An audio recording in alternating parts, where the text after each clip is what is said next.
Seorang ayah muda di Kabupaten Pati tega membekap anak kandungnya yang masih berusia 3 bulan hingga meninggal dunia. Muhammad Soleh Ika Saputra, 20 tahun, tega membunuh dan membuang bayinya.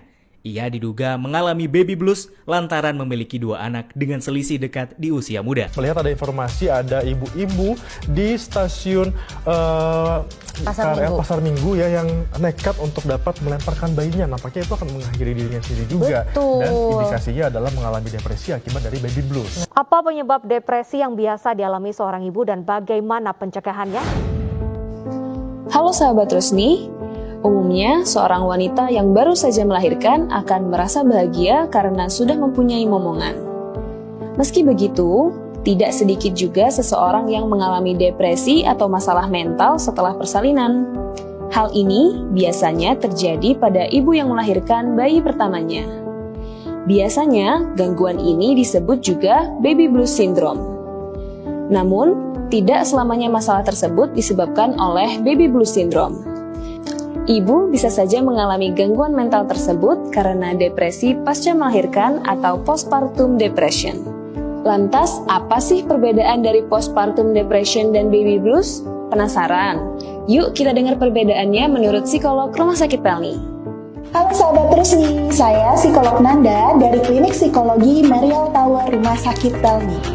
Kali ini saya akan membahas mengenai perbedaan antara baby blues dan depresi postpartum. Di mana baby blues itu merupakan perubahan suasana hati atau perubahan mood yang terjadi pada ibu yang baru melahirkan. Sedangkan depresi postpartum adalah perasaan sedih yang berkelanjutan yang dialami oleh ibu yang baru melahirkan. Di mana perbedaan dari depresi postpartum dan baby blues ini terbagi dari 3 aspek. Yang pertama adalah gejala.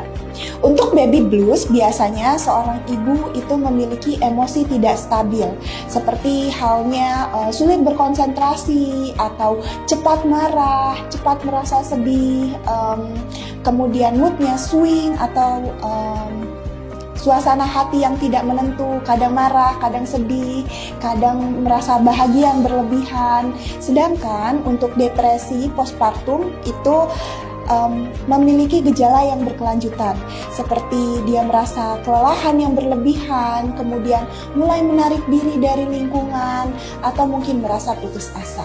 Perbedaan yang kedua adalah durasi kemunculan.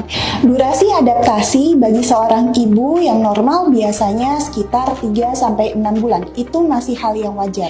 Tapi bila lebih dari 6 bulan, maka seorang ibu itu dapat dikatakan sudah mengalami depresi postpartum.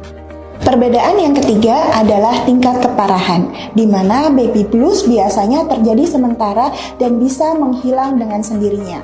Sedangkan untuk depresi postpartum bisa bertahan lebih lama dan membutuhkan penanganan medis segera.